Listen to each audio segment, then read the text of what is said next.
30 दिन 24 घंटे दिन रात सिर्फ एक ही गोल दिमाग में, एक ही चीज पे फोकस करके तो देखो ये चीज। एक बार इमेजिन करो कि आज 31 दिसंबर 2025 है, तुम साल के अंत में पहुंच चुके हो और आज तुमने वो सब चीजें अचीव कर ली जो तुमने सोचा था। तुम अपनी बॉडी में एकदम बेस्ट शेप पे हो, तुमने पैसा कमाना सीख लिया है, तुम जॉब में बेस्ट कर रहे हो, तुमने अपना स्किल सेट इंक्रीज कर लिया, तुम स्टडीज में बहुत बढ़िया कर रहे हो, तुम ओवरऑल बेस्ट हो। और वहाँ से तुम पीछे मुड़ के देख रहे हो कि भाई थैंक गॉड मैंने इस साल अपने बर्बाद नहीं करा। और सच में आज जब मैं अपने आप को देख रहा हूँ, I am proud of my self. This is very much possible अगर तुम ये 5 चीज़ें फॉलो करो। तो आज की वीडियो में मैं तुम्हें अपनी ट्रांसफॉर्मेशन जर्नी बताने वाली हूँ। इस साल मैंने कोई रेजोल्यूशन नहीं सेट करा था। हर साल मैं एक रेजोल्यूशन सेट करती थी, हम उसके लिए बहुत ज़्यादा एक्साइटेड होते हैं कि ये करूँगी वो करूँगी, तुम लोग भी होते हो। फिर उसके बाद क्या होता है, हम थक जाते हैं, वही घिसी पिटी ज़िंदगी वापस शुरू हो जाती है। बट आज की वीडियो में हम कोई बकवास नहीं बात करेंगे, थ्योरेटिकल बातें नहीं करेंगे, प्रैक्टिकल लाइफ में कि भाई हमारे इमोशंस हैं, हमारे मूड्स हैं, हमारी फीलिंग्स हैं, उनसे कौन डील करेगा। So let's start. तो सबसे पहले बात करते हैं उस चीज़ के बारे में जो हमारा पोटेंशियल मार रही है, that is your outer noise. So cut that noise.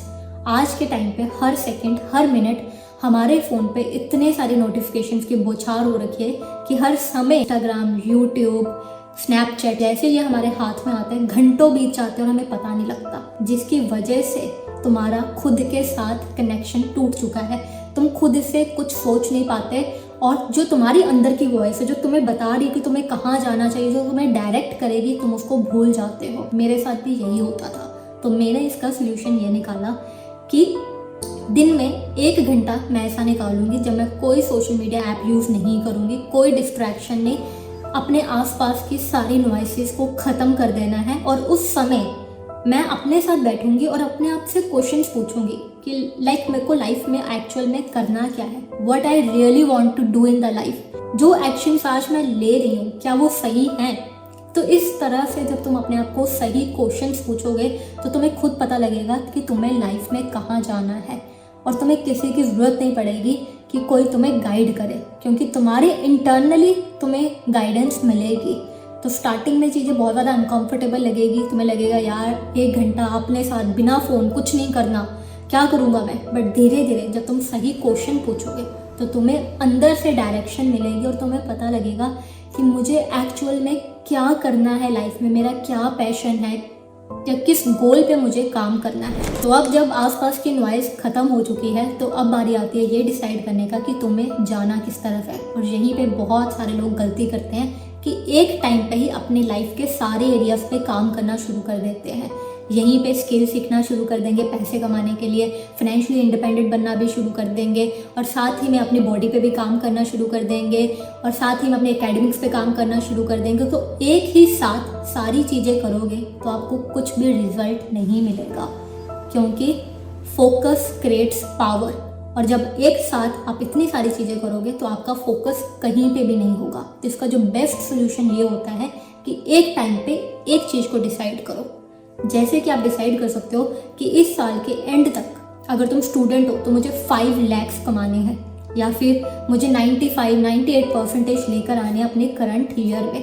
तो जब एक बार तुमने डिसाइड कर लिया तो अब तुम्हारा फोकस एक सिंगल गोल पे होना चाहिए। सिमिलरली तुम्हें बॉडी बनानी है तो तुम बॉडी का डिसाइड कर सकते हो कि मुझे बेस्ट हेल्थ फिटनेस में आना है। जब तुमने डिसाइड कर लिया तो अब आपका जो अनकॉन्शियस माइंड है उसको एक दिशा मिल गई, फोकस मिल गया। अब वो खुद से डिसाइड करेगा कि क्या कैसे कैसे उसको चीज़ें करनी है, ताकि वो तुम्हारे लिए खुद से एक रोड मैप बनाएगा कि अगर मुझे 5 लाख कमाने हैं तो मुझे कौन सी स्किल सीखनी चाहिए, किस स्किल में मुझे जल्दी रेवेन्यू मिल सकते हैं, जल्दी क्लाइंट्स मिल सकते हैं। अगर मुझे 95 लेकर आना है तो मुझे सिलेबस को कैसे मैनेज करना है, टाइम को कैसे मैनेज करना है, कहाँ कोचिंग लेनी है, अगर ये एग्ज़ाम क्रैक करना है तो कहाँ जाना है। तो एक बार तुमने डिसाइड कर लिया, फोकस कर लिया, तो वो चीज़ें अपने आप होंगी। तो ये गलती मत करना जो ज़्यादातर लोग करते हैं कि एक टाइम पे सारी चीज़ें करने की कोशिश करते हैं और फिर कुछ भी नहीं होता और फिर तुम कहते हो कि भाई मैं थक गया, मेरे से सच में कुछ नहीं हो रहा। अब यहाँ पे एक मेजर गलती, मेजर सेटबैक आता है कि बहुत सारे लोग एक्शन ले ही नहीं पाएंगे, वो शुरुआत ही नहीं कर पाएंगे। अगर वो शुरू करेंगे भी तो बीच में रुक जाएंगे। ऐसा क्यों होता है? क्योंकि दिमाग में ना हमारे एक मेंटल बैरियर क्रिएट हो जाता है जिसकी वजह से हम खुद पे सेल्फ डाउट करते हैं, एक नेगेटिव थिंकिंग आ जाती है। तो एक चीज़ याद रखो कि आपके दिमाग में जो कुछ भी है वो कोडिंग है, ठीक है, वो प्रोग्रामिंग है जो आपके पेरेंट्स ने, सोसाइटी ने, टीचर्स ने, कॉलेज, स्कूल ने तुम्हारे दिमाग में भर दी है। अगर कोई आपको नेगेटिव बोलता है तो वो उसका ओपिनियन है, ठीक है। Your life is your life, you are the creator and the boss of your life, ठीक है। तो अपने जितने भी लिमिटिंग बिलीव्स है ना जो तुम्हें आगे बढ़ने से रोक रहे हैं, क्योंकि एट द एंड अगर हम एक्शन नहीं ले पाते, जो चीज़ मैंने रियलाइज करा है उसका मेन रीज़न यही होता है कि हम खुद को अच्छी तरह से नहीं जानते। जो किसी और ने हमारे दिमाग में फीड कर दिया है हम उसको चिपक रखे हैं। अगर जैसे मेरे को किसी ने कहा था कि तू स्टेज पे नहीं बोल सकती, तेरे में कॉन्फिडेंस नहीं है तो तू मत जाया कर, तो उसके बाद मेरे को बहुत ज़्यादा डर बैठ गया कि भाई मैं नहीं बोल सकती, मैं कैसे करूँ, जिसकी वजह से वो मेरा एक माइंडसेट बन गया कि हाँ यार मैं स्टेज वाली नहीं हूँ। स्टेज पे ना अलग लोग जाते हैं जिन्होंने इंग्लिश मीडियम, जिनकी इंग्लिश तो भाई फराटेदार होती है, वही स्टेज पे जा सकते हैं, मैं स्टेज पे नहीं जा सकती। बट वो बिलीव मेरा कभी भी नहीं था, वो बिलीव किसी ने मेरे दिमाग में डाल लिया और मैंने उसको पकड़ लिया। तो दिस इज़ द टाइम, जितने भी नेगेटिव थॉट्स हैं, जितने भी तुम्हारे अंदर की वो क्रिटिसिज्म वाली वॉइस है, उसको चुप करवाओ और उसको कहो चुपचाप बैठ जा साइड पे, ठीक है। This is my time, reprogram yourself, ठीक है। अपने आप को सही चीज़ें बताओ। दूसरों के ओपिनियंस उनके ओपिनियंस हैं, वो उनके लाइफ का नज़रिया है, वो चीज़ें कैसे देखते हैं, वो तुम्हारी लाइफ का नज़रिया नहीं है।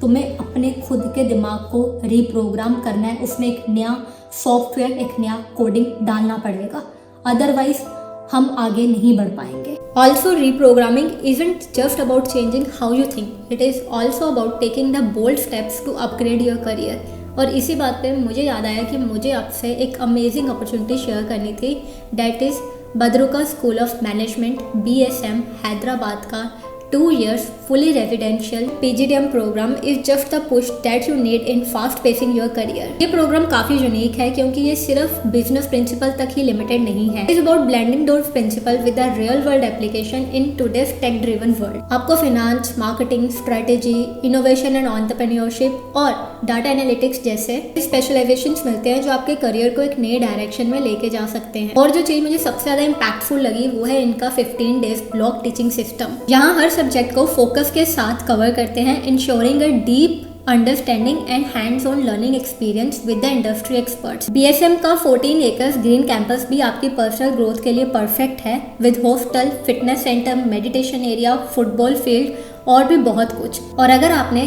कैट, GMAT, CMAT और मैट जैसे एग्जाम्स दिए हैं या फिर देने जा रहे हैं तो आप इस कोर्स के लिए एलिजिबल हो और यहाँ पे एडमिशन के लिए अप्लाई करना काफ़ी ज़्यादा सिंपल है। तो अगर 2025 में अपने करियर का स्ट्रॉन्गेस्ट कमबैक करना है तो BSM हैदराबाद का PGDM प्रोग्राम जरूर चेक करना। Website link in the description box, so don't miss it. Coming back to the next point, तो ये पॉइंट एक मेक और ब्रेक पॉइंट है, क्योंकि यही पॉइंट डिसाइड करता है कि आप एंड में अपने रिजल्ट्स अचीव करेंगे कि नहीं। क्योंकि यहाँ पे मैं बात करने वाली हूँ कंसिस्टेंसी के बारे में। तो यहाँ पे यार बहुत सारे लोग ना क्या ढूंढते हैं कि कुछ अलग सा फंडा मिल जाए, कुछ अलग से स्टेप्स मिल जाए, रोड मैप मिल जाए जिससे हम सक्सेस अचीव कर लें। बट एक्चुअल में ऐसा नहीं होता। सक्सेस के लिए वही डेली के, रोज़ के काम, छोटी छोटी हैबिट्स जो कि बहुत ही ज़्यादा बोरिंग लगती हैं जब आप उसको करेंगे regularly, but that is the only फंडा कि at the end of the day जो आपकी डेली रूटीन की हैबिट्स हैं उन्हीं को तुम्हें डेली करना पड़ेगा रिपीटली, क्योंकि यही तुम्हें सक्सेस देने वाला है। मैं तुम्हें अपनी एग्जांपल बताती हूँ। लाइक 5 months अगो मैंने अपने आप को कमिट कर दिया कि मुझे वर्कआउट करना ही करना है, नो मैटर व्हाट, ठीक है। मेरा मन नहीं कर रहा, कुछ भी है, मैं एकदम बिगनर लेवल से शुरू करूँगी, no dumbbells, no weight training, warm up करूँगी। और मैंने अपने आप से ये कमिटमेंट करा कि डेली 20 मिनट्स तो वर्कआउट करना ही है। और वो वर्कआउट जब मैंने अपने आप को कमिट कर दिया, इस चीज़ ने मुझे ये चीज़ सिखाई कि चाहे मेरे दिन अच्छे हों, चाहे मेरे दिन बुरे हों, मैं डेली शो अप करती थी। किसी दिन मैं सिर्फ 20 मिनट्स का ही वर्कआउट करती थी जिसमें सिर्फ मैं वार्म अप ही करती रहती थी। और कुछ दिन ऐसे भी होते थे जब मैं 1.5 आवर का वेट ट्रेनिंग, प्रॉपर कार्डियो वगैरह करके जा रही हूँ। तो इस चीज़ से मेरा प्रॉपर माइंडसेट चेंज हो गया, मेरा सोचने का नज़रिया चेंज हो गया और जब आप 5-6 महीनों तक एक चीज़ पे कमिटेड रहते हो ना, तो आप में कॉन्फिडेंस अलग लेवल का हो जाता है, क्योंकि तुम अब अपने आप को एक अलग नज़रिए से देख रहे हो। तुम्हें ये चीज़ विश्वास हो गई है कि मैं जो बोलता हूँ मैं वो करता हूँ। जहाँ पे मेरा मेन फोकस ये नहीं था कि परफेक्ट करके आना है, अगर मुझे इतने वेट ट्रेनिंग करनी तो इतना ही करना है, नहीं। फोकस ये था कि डेली मुझे शो अप होना है। कभी मन करता था, कभी मन नहीं करता था, मोटिवेशन कुछ दिनों में बिल्कुल नहीं होती थी, फिर भी अपने आप को घड़ीस के पकड़ के कि नहीं करना है, आई डिड इट। और यही चीज़ लाइफ के बाकी एरियाज में भी इम्प्लीमेंट होती चलती है, क्योंकि जब आप लाइफ के एक एरिया में बेस्ट करना शुरू कर देते हो ना, तो आपका एंटायर माइंडसेट, सोचने का चीज़ें, नज़रिया बदल जाता है।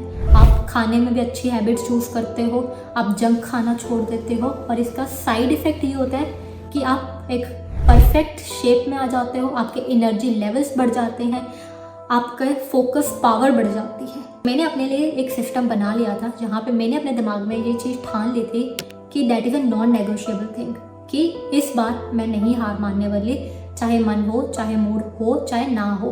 क्योंकि कभी बहुत ज़्यादा एनर्जी होती है, कभी बिल्कुल भी एनर्जी नहीं होती। अगर मूड और मोटिवेशन पे चलेंगे तो प्रोग्रेस एकदम ज़ीरो होती है। तो ये चीज़ें मैंने अपने दिमाग में डाल ली, एंड आई नो डैट कि पीछे मुड़ के नहीं देखना, डेली एफर्ट्स डालने हैं, 20 मिनट्स तो करना ही करना है। तो धीरे धीरे तुम सुबह 6 बजे भी उठना शुरू हो जाते हो, तुम अच्छा खाना, proper diet, proper water intake, proper dressing, proper work, सभी तुम्हारी लाइफ एकदम सेट होने लग पड़ती। अगली चीज़ है आपका एनवायरनमेंट आपको बहुत ज़्यादा इम्पैक्ट करता है। तो ये चीज़ इतनी ज़्यादा पावरफुल है ना, तुमने सब कुछ सही कर लिया, आपने सारे पॉइंट्स फॉलो कर लिए, लेकिन at the end of the day आपके आसपास वाले लोग आप पे बहुत ज़्यादा इम्पैक्ट डालते हैं। अगर तुमने डिसाइड कर लिया है कि मुझे जंक नहीं खाना, मुझे हेल्दी फूड खाना है, लेकिन तुम्हारे घर में जंक फूड ही आ रहा है, या तुम्हारे फ्रेंड्स तुम जिनके साथ बैठते हो वो जंक खा रहे हैं, तो तुम्हारे इन्वायरमेंट की वजह से तुम्हें जंक खाना पड़ेगा, क्योंकि वो तुम्हारे ऊपर एक प्रेशर बनाते हैं। तो ये चीज़ एट द एंड डिसाइड करेगी क्या तुम रेगुलरली लंबे टाइम तक कर पाओगे कि नहीं कर पाओगे। देखो, लोग अलग होते हैं, लोगों के गोल्स अलग होते हैं, तो बेटर है कि तुम डिसाइड कर लो कि तुम्हारी लाइफ में वो लोग सही हैं कि नहीं हैं, क्योंकि दीज पीपल विल डिसाइड कि ये तुम्हें ऊपर लेके जाएंगे, अपलिफ्ट करेंगे या फिर डाउनग्रेड करेंगे। क्योंकि जैसे तुम्हारे अराउंड के लोग हैं ना, तुम्हारी फैमिली, तुम्हारे फ्रेंड्स, तुम्हारे सिबलिंग्स, या जो भी लोगों को तुम सुनते हो, तो वही लोगों से तुम इंस्पायर होके वैसे काम करोगे। तुम चाहे फुली तरह से प्रिपेयर्ड हो, लेकिन तुम्हारा अनकॉन्शियस माइंड हमेशा उनसे इंस्पायर हो रहा है। So let me tell you my incident. तो मेरी एक ना फ्रेंड थी, तो वो लाइफ में ना हमेशा कंप्लेंट करती रहती थी, लाइक हमेशा नेगेटिव, लाइफ कितनी अनफेयर है, या जो रिच हैं वही रिच रहते हैं, या लोगों के साथ कुछ अच्छा क्यों नहीं होता। तो धीरे धीरे क्या हुआ कि मेरे में भी उसकी एनर्जी आने लग पड़ी, मेरा माइंड सेट भी ऐसा नेगेटिव होने लग पड़ा कि हाँ यार, कॉलेज वाले तो कुछ करते नहीं है, पैसे ले लेते हैं, हमें तो ना जॉब लगवा के दी। मतलब आपका लाइफ में जो अप्रोच है, मेरी अप्रोच भी वैसे ही होगी, जबकि मैं ऐसी नहीं थी। तो क्या होता है कि बेसिकली हमारी एनर्जीज रब होती हैं, तो वो एनर्जी मेरे में भी ट्रांसफ़र होनी ही थी। So better decide. मैं ये नहीं कह रही कि यार वो लोग गलत हैं या वो लोग बुरे हैं, वो लोग बुरे नहीं होते, बट द थिंग इज़ कि अगर वो हमें हेल्प नहीं कर रहे, या फिर वो खुद रेडी नहीं है लाइफ में आगे बढ़ने के लिए, अभी उनका टाइम नहीं आगे बढ़ने का, तो आपको उनको छोड़ना पड़ेगा फॉर योर बेटर।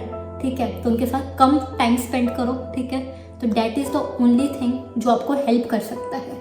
ऐसे लोग ढूंढो जो तुम्हारे जैसे माइंडसेट के हो, जिनमें ग्रोथ के लिए, हंगर के लिए भूख हो, जो एकदम पॉजिटिव हो, ड्रिवन हो टुवर्ड्स देयर गोल्स। क्योंकि जब आप ऐसे लोगों के साथ रहोगे ना, तो आपकी सोचने की क्षमता बढ़ती है, तुम बड़ा सोच पाते हो, और तुम्हारा खुद के ऊपर सेल्फ बिलीव बढ़ता है कि यार ये लोग कर सकते हैं तो मैं भी कर सकता हूँ, I am not different from them. तो एक लास्ट बोनस टिप जो मैं आपको देना चाहूँगी कि आज से बीस्ट माइंडसेट अपना लो। ये थोड़ा रेगुलर माइंडसेट से अलग है।